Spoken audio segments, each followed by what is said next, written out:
Continuamos en Última Palabra. Gracias por seguir con nosotros. Recuerden que estamos en las redes sociales a través de @ultimapalabra.tv en Twitter y también en YouTube como Última Palabra. Damos paso ahora a la sección Conversando con Uweimar Delgado. Amigas y amigos televidentes, a partir de hoy haremos una sección histórica académica, un ejercicio intelectual informativo. Hoy vamos a dialogar, a conversar con mi profesor Prisco González. Fue mi profesor en 1975, hace 40 años, profesor graduado en Historia en la Universidad de París. Y hoy vamos a tratar un tema histórico importante y es Fray Bartolomé de las Casas, que este mes de julio está cumpliendo 450 años de haber fallecido.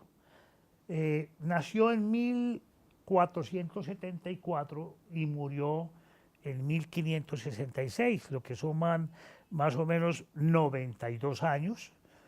Hay una discusión histórica sobre su nacimiento. Se graduó de sacerdote, el primer sacerdote del Nuevo Mundo, a los 38 años. ¿Cuál es la importancia de Fray Bartolomé de las Casas? Usted que es un historiador y que puede ilustrar a los vallecaucanos sobre este maravilloso personaje, que su labor fue defender a los indios en el descubrimiento de América, porque él llegó acá a América 10 años después, el descubrimiento de América fue en 1492 y llegó 10 años después. Muchas gracias, maestro, profesor mío en otros órdenes a valorar, que yo estimo demasiado. Le agradezco muchísimo la invitación. Qué bueno recordar aquellas épocas universitarias y conversar un rato sobre la figura de Fray Bartolomé de las Casas. Bartolomé de las Casas nace pues en Sevilla. Hay alguna discusión sobre la fecha de nacimiento. Algunos dicen que nace hacia el año, como tú lo acabas de señalar, un año que pareciera no es. Otros señalan otro año. Pues yo tengo las referencias de 1484, por ejemplo, tú hablas del 1474, porque en aquella época pues no existía el proceso notarial, donde se quedaba fijado el nacimiento de las personas, sino que había, pues en las iglesias se llevaban y muy tardíamente la gente procedía a lo mismo. ¿Cuál es la importancia de Fray Bartolomé de las Casas para el pueblo de América? La importancia es que es el gran defensor, ¿sí? el que con mayor fuerza, con mayor obsesión, si se quiere, durante esa larga vida que tuvo, luchó impugnando, repugnando, criticando el tratamiento que tuvo la población indígena en América con relación con la ocupación colonial española. Ese es, pues, es el padre de los indígenas. Incluso en algún momento él prefería más la protección de los indígenas que los mismos afro. Hay esa discusión. Las Padres de las Casas es muy interesante. Rápidamente cerrémosla. Las Casas en su momento dice sí, traer africanos en calidad de esclavos para reemplazar el indígena, que es un ser débil, según su criterio. El indígena nuestro no era minero, por ejemplo. Y una de las razones de la gran mortandad de los indígenas, que es el tema que es el ámbito histórico que encierra toda esta situación, donde la llegada del español colonizador significó casi la muerte se calcula de 70 millones de personas en menos de 60 años. Es decir, es quizás la hecatombe más grande que conoce la historia de la humanidad.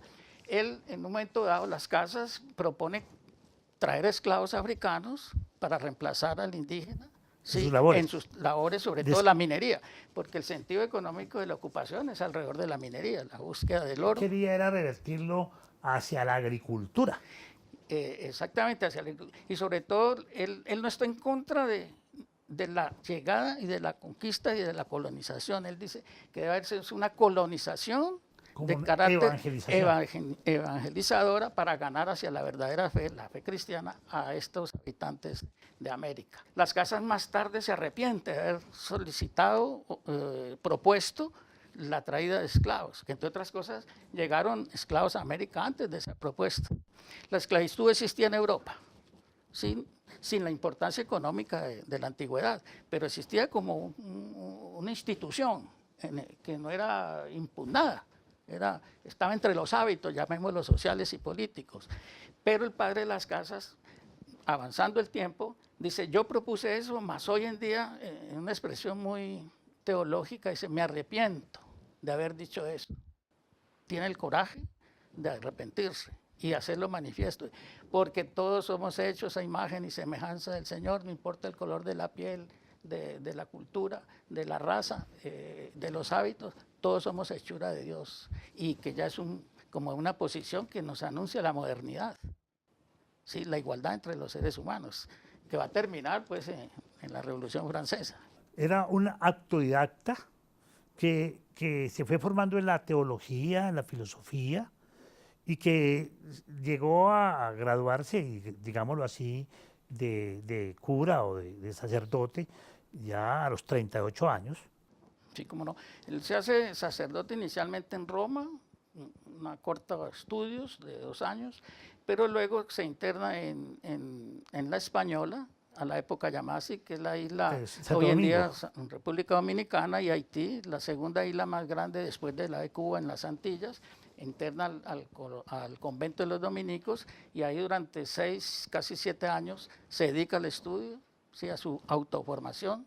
Él estuvo en todas estas islas, ¿no? Santo Domingo, República Dominicana, Cuba. Pero también llega a Venezuela, por ejemplo. ¿Y a Guatemala? A Guatemala también, y a Chiapas en México. Ah, fue obispo. Fue obispo, y hay un departamento en Chiapas hoy en día que llama Las Casas, en honor y recuerdo a Bartolomé de las Casas, precisamente. ¿Cuál fue su gran obra? Teólogo, filósofo, historiador. El primer tratado, dicen los conocedores de estos asuntos, que se conoce en Europa de antropología comparada, él lo hace Las Casas, lo escribe Las Casas, comparando la cultura europea con la cultura indígena, por ejemplo. Rechazar la encomienda, que era una manera de tratar al indígena, no en términos de esclavitud, pero un sometimiento evidente. Incluso él rechaza una designación que le hace el gobernador de Cuba, precisamente sí. en esa misión. No, es que él fue encomendero, es curioso, sí. ¿No? Pero él, en lo que llamaron la primera conversión algunos lascancianos, él renuncia a eso, dice, no puede un cristiano estar rezando y arrepintiéndose y estar sometiendo a unos seres humanos a un tratamiento infame, y renuncia y rechaza, y se dedica a la lucha por que eso cambie de ser. No es que se acabe el colonialismo, él no está en ese proceso. Lo que quería era evangelizar. Evangelizar, que el indígena trabajase conjunto con españoles, que vinieran aquí a trabajar, a sembrar. Incluso en términos económicos, sociológicos, él propone que tengan un salario los indígenas. Pero eso, la lucha por la explotación y la búsqueda del mineral, pues, del oro, no respeta esas barreras y concluye en que pues son, como dije al principio, casi 70 millones de personas que mueren, por diversas causas, hay que decirlo, ¿no? Esa mortandad. A ver, profesor, esta historia de Fray Bartolomé de las Casas, que está completando el 18 de este mes de julio, 450 años de haber fallecido, me deja un vacío que no conozco, y que lo pregunté en algún momento, y es que no conozco históricamente que él haya estado en Colombia, pero sí de pronto pues en Venezuela, en Centroamérica y demás. Sí, él solicitó ir a Perú, pero se le fue negado, y en lo que hoy en día llamamos Colombia no vino, pero sí en los sitios que tú dices. Sin embargo, en sus tratados, sobre todo en el texto, de los innumerables textos que escribió, el más destacado, la brevísima relación de la destrucción de las Indias, que así llama, un texto muy breve, y llama así, la brevísima, quizás para los televidentes, es una brutal y descarnada relación de lo que ha sucedido, y trata a Colombia, habla de lo que hoy en día es Colombia. Una foto de cómo Fray Bartolomé de las Casas escribía a pluma, ¿no? Luego, sí. Era a pluma tinta. Y a pluma, y son innumerables los textos. Son Los innumerables textos que escribe escritos, siempre Fray demandando, Bartolomé de las luchando, Casas. ¿no? Denunciando. Una buenísima, a ver, la más Es la brevísima ilustración de la destrucción de las de Indias. la destrucción de las Indias, y toca Colombia, o lo que sería Colombia. Ahora, numerosos personajes de la historia nuestra americana, pues lo tocan, ¿no? Muchísimas gracias, amigos y amigas televidentes, por acompañarnos en este ejercicio académico que, como lo dijimos, lo cumpliremos cada 8 días, los lunes a las 8 de la noche. A ver, mi doctor Francisco Frisco González, Sí, profesor de Sociología. en uso de buen retiro. Bueno, muchísimas gracias No, a usted por la invitación. habernos Muchas acompañado gracias. en este No, que- ejercicio dale. académico que le Y sirve éxito a en la el programa. comunidad en general. Gracias. Muchas gracias, Buenas noches. amigas y amigos televidentes.